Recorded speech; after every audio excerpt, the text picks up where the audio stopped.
Gaano ka ka-dedicated sa pag-adventure? Ano nga ba ang mga kaakibat na responsibilidad sa isang manlalakbay sa bawat mga lugar na kanyang natutuklasan?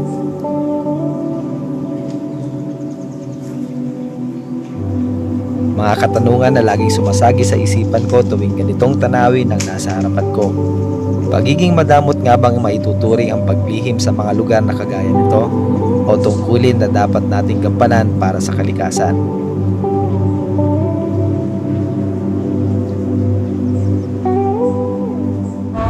Unahin mo yung local, pre. Gabi na nang makarating kami ng Infanta Quezon, isang biglaang motocamping kasama ang dalawang ito. Si Derek Gino na halos kasama ko sa mga lakad na kagaya nito, at si Onel, kaibigan din natin na isang content creator. Madami na din kami pinagsamahan nito ni Onel, pero yung ganitong motocamping, first time pa lang to. Hindi naman naging problema sa amin yung madilim na kalsada. Mas naging challenge talaga sa amin ay yung mga malalaking bato sa trail at medyo maputik na daanan. Yung spot na pupuntahan namin ay minsan ko na rin narating nung mag-solo adventure ako dito sa Infanta. Parte ito ng Agus River na may lunti ang paligid at malawak na damuhan. Kaunti lang din yung mga lokal na naninirahan. Tahimik yung lugar at payapa. Yung typical na spot na matitipuhan talaga namin. Dito ko din nakilala ang pamilya nila Nanay Minda. Lokal sa lugar na kalaunan ay naging kaibigan ko na din. Halos isang taon na nung napuntahan ko tong lugar nila Nanay. Kaya nagulat ako nung natanaw niya ako at binanggit niya kagad yung pangalan ko. Kilala pa pala ako ni Nanay Minda. Tandaan mo pa ako? Yung nagpunta doon? Kamusta na? Tay? Oo.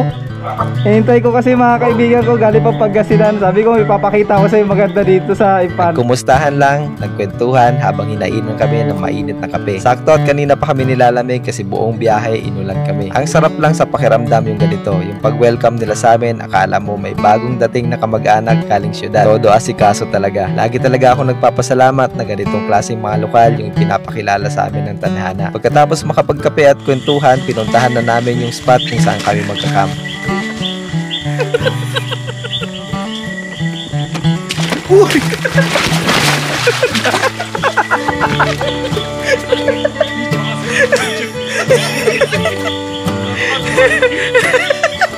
Lang yan, hindi mo lang sinabi sa akin. Alam ko nakikita mo eh. Buti na naka-stitch solo ako. Lalim mo lang.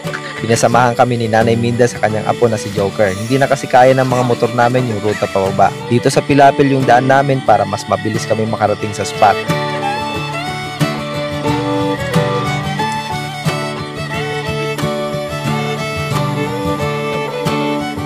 Pagkarating ay nag-set up na kagad kami ng camp. Manap kami ni Direk ng kahoy na panggatong dahil kaming tatlo ay walang dalang panluto. Aasa lang kami ngayon sa siga. Malaking problema lang dahil nag-uulan, halos basa lahat ng kahoy na makita namin sa paligid. Galit ka pre. Guys, may anay guys.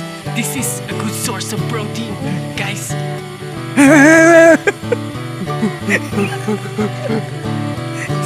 Usapan bushcraft pre. Primitive. Nakakapagod manood. Okay na yung silungan namin, nakalatag na rin yung mga tent. Ang problema na lang ay yung pagkain. Kaya kahit basa yung mga kahoy, sinubukan kong paapoyin. Susuko na dapat kami sa pagsiga nang maalala namin na may dala pala kaming DIY bonfire. Gawa ito ng isa naming subscriber na laging nanonood ng mga moto-camping video namin ni Direk. Medyo malungkot nga lang yung kwento ng regalo na to sa akin. Bukas ikukwento ko sa inyo. At sa iyo, Brother Jay, maraming salamat. Dahil sobrang late na nung makagawa kami ng dinner, hindi na kami nagtagal sa labas at nagtahinga na din.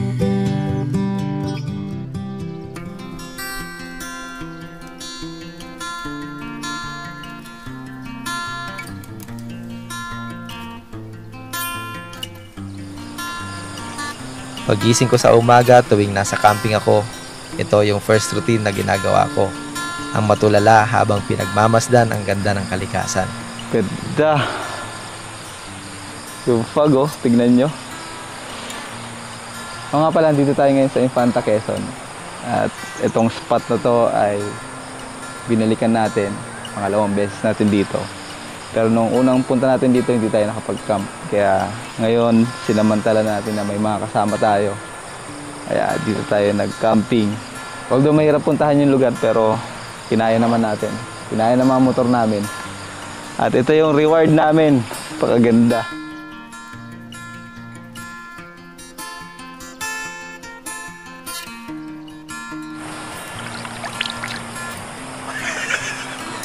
Good take. Unang task namin sa umaga ay maghanap uli ng panggatong.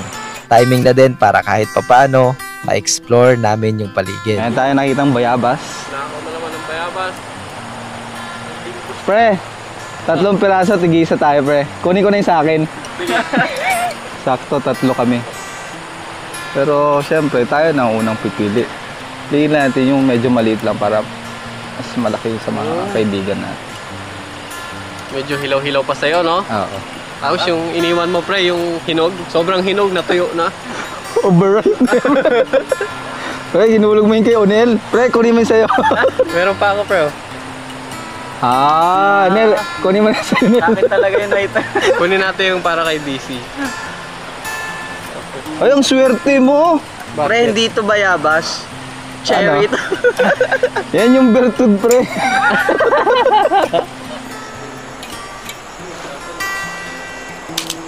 Ay, basa, pre. Basa. Negative to. Tinik mo, no? Oo. Actually, pwede tayong tumulay dito, oh. Dire-diretso na doon.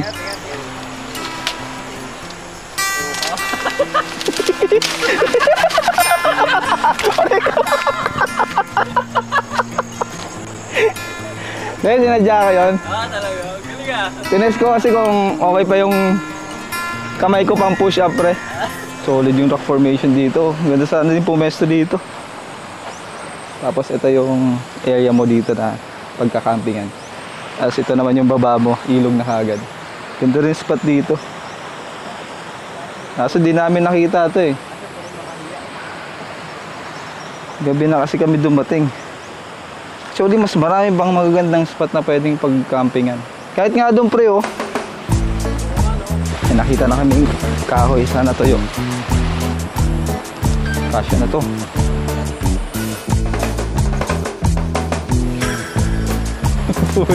Sinito lipad, pre.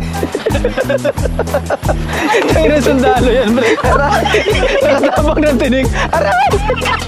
Aray ko! Sergeant! Wait lang! Uli ka agad ang kalaban. Ito yung panggatong na na-harvest ni Direk.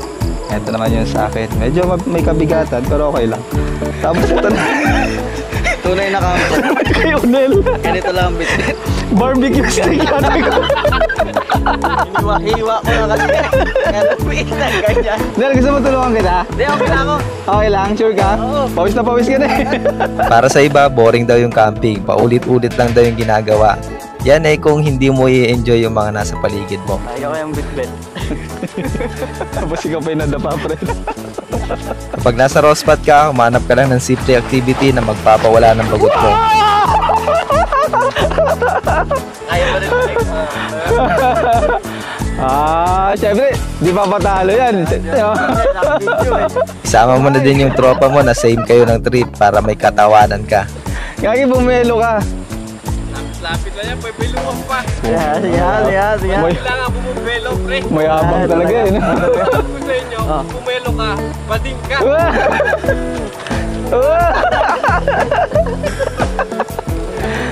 Ayun ang pag na-shoot ka talaga yan.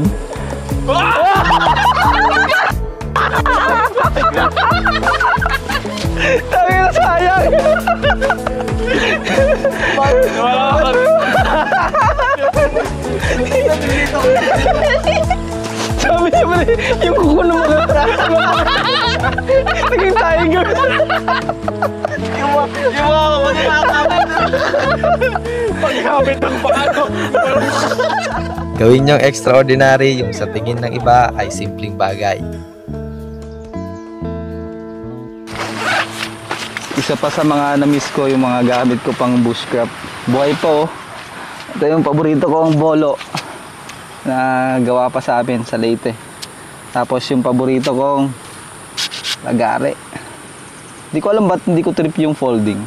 Mas okay ako dito. Actually ito sa hardware ko nabili to. Hindi talaga siya pang camping. Pero effective naman eh. Sa gusto ko yung style niya. Hindi ko talaga trip yung mga folding. Ibakin na natin yung mga kahoy para makapagluto na tayo at kape. These hands do what I want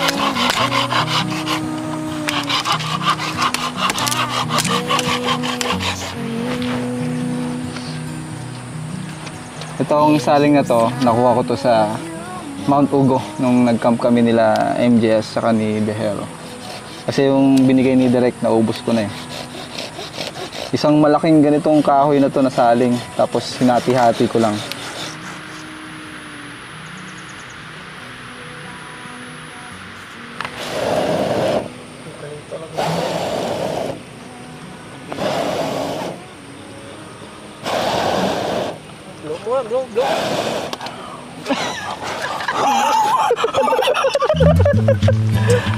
May malapit na stream sa spot namin. Dito muna ako nagbabad at nagpalamig habang hinihintay yung pakulong tubig.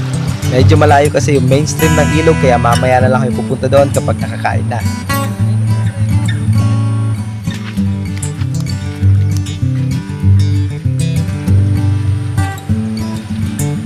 Okay na pasakay mo kasi. Kakainin ko pa yan. Sinura yan.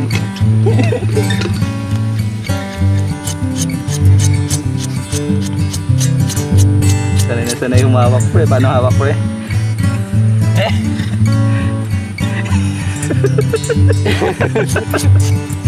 Ay, tinam. Dumiretso yung ano.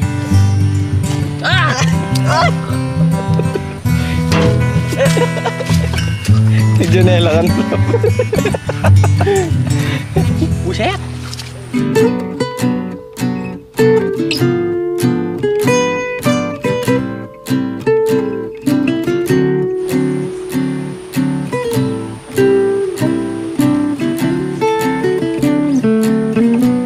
Instant na pagkain lang yung baon namin ni Onel at si Direk Gino naman ay nag-ihaw ng mga gulay.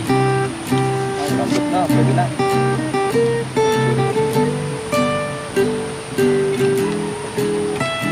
Rice cake nga siya pre. Tapos ito yung kanyang cheese sauce.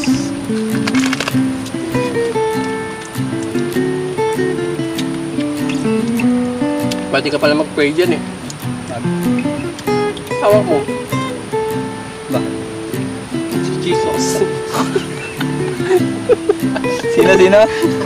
Sino? Sino? Si Jesus Escudero, bro. Tapos sa atin ilalagay yung kanyang cheese sauce. Amen. Perfect bite.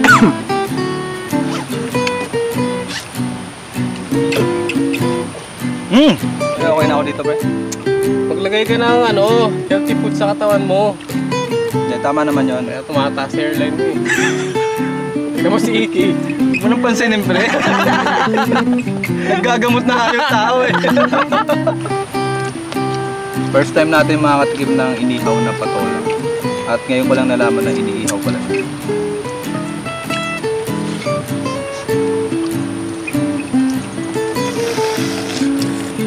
Diba? Nasa patola.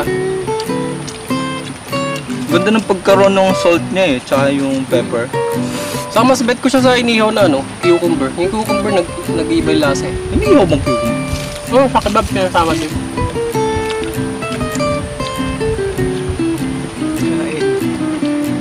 Bigyan patola, anong English ng patola, pre? Comment down below. Lufa. Lufa. Lupa? Oo, yung ginagawang ano, pang scrub. Yung binibili. Eh, lufa yun, yung... Oo nga, lufa yung ano. Yung lufa na mismo yung tawag doon sa bunga. Bro. Hindi, pre? Dried lufa siya eh. Saan ba siya tumutubo? Hindi naman sa hangin, hindi sa tubig. Sa lupa, hindi sa... Gago.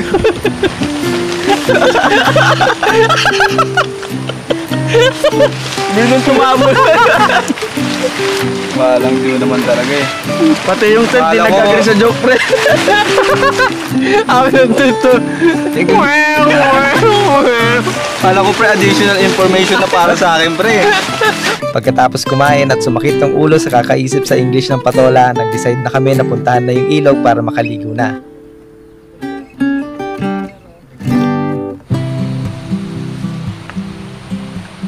Itong mainstream na dinadaluyan ng ilog ay parte ng napakahabang Agus River.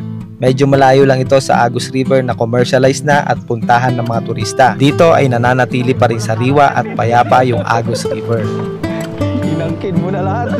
The adventure, the camper. Ano camping actually? Kasi dumoto camping. Ito yung parte na nakikita nyo kanina na parang pinong mga bato. Pero pag nilapitan mo, pakalaki niyan, lalaki niyan. Pagdating mo dun sa duluhan, may mga buhangin na parang nag-beach ka.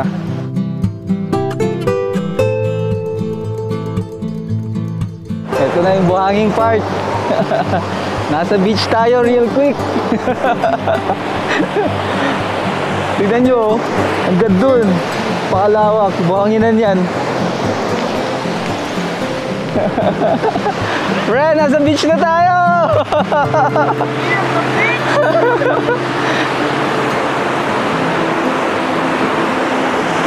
Ganda! Tapos ito yung background mo. Tignan mo yan, oh! Ganda! Sulit! Sulit yung pagbabalik natin sa YouTube. Ito na may dagat. Ganda!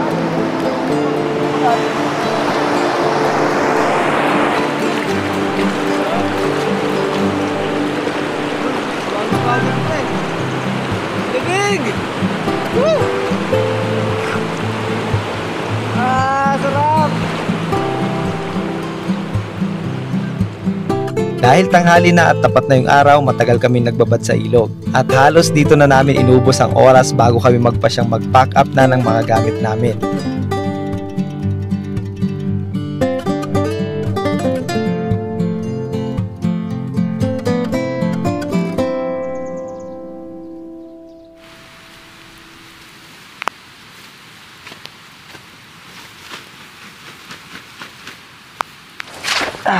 Inulan na tayo, pero magpa-pack up na rin naman kami at nakalagpit na yung ibang gamit. Pero bago namin lisanin yung lugar na to, may i-share lang ako sa inyo. Yung naging paraan namin ng pagsisiga kagabi ay sobrang hirap kasi nung dumating kami dito sa spot, basa lahat yung grounds, pati yung mga kahoy dito sa paligid. Kaya laking tulong nitong DIY bonfire na binigay sa atin ng isa nating tagapanood na si Sir J De Jesus. And pinabot niya sa atin to, pero unfortunately hindi siya mismo yung nag-abot sa atin nito personally, yung misis niya, kasi nga si Sir J ay namaalam na. Bago niya gawin to, nanonood na siya ng mga camping videos natin before, at alam ko ginawa ko kasi ito sa isa kong video, at sabi ng misis niya ay ginaya niya, pero medyo mas malaki tong version na to. Tatlong piraso to, yung isa na kay Direk Gino, yung dalawa na sa akin. Tapos itong isa binaon namin sa camping namin ngayon para masubukan na rin namin at magamit namin yung munting regalo ni Sir J sa amin. Ayan, laking tulong nito kagabi. Ito yung nagpa-apoy nung lutuan namin, yung pinaka-bonfire na naging lutuan na rin namin. Maraming salamat sa iyo, brother. At kung nasaan ka man ngayon, sana ay masaya ka at gabayan nyo kami. Lalo na yung family mo. Ayan, sayang at hindi ka namin nakasama sa camping o sa mga adventure. Pero sure ako na happy ka at na ipaabot mo sa amin itong munti mong regalo. Maraming salamat. Masaya kami na sinuportahan mo yung mga ginagawa namin nung nandito ka pa sa mundong ibabaw. At na-appreciate mo yung mga naging adventures at camping namin. Nakakatuwa lang. Maraming salamat.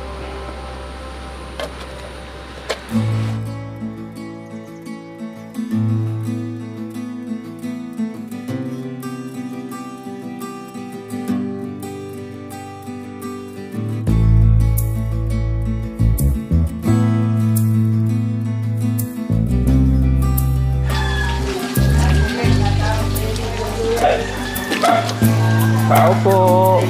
Pagkabalik ng bahay nila Nanay Minda ay inayin nila kami sa isang masarap na tanghalian bago bumiyahe. Pinaglutuan nila kami ng ginataang dahon ng kamoting kahoy at pritong isda. Napakaraming kanin kasi first kanin namin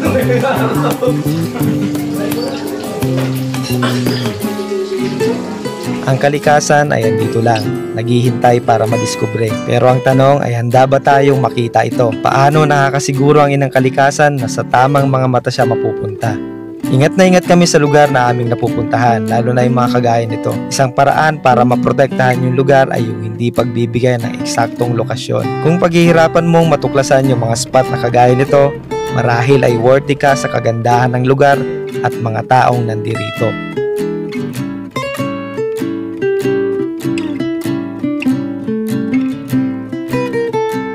Pagiging madamot o pagprotekta? Yan ang napakahirap na tanong para sa kagaya namin na naglalakbay kasama ang lente ng kamera na nagsisilbing tulay para maibahagi sa inyo ang kagandahan ng kalikasan.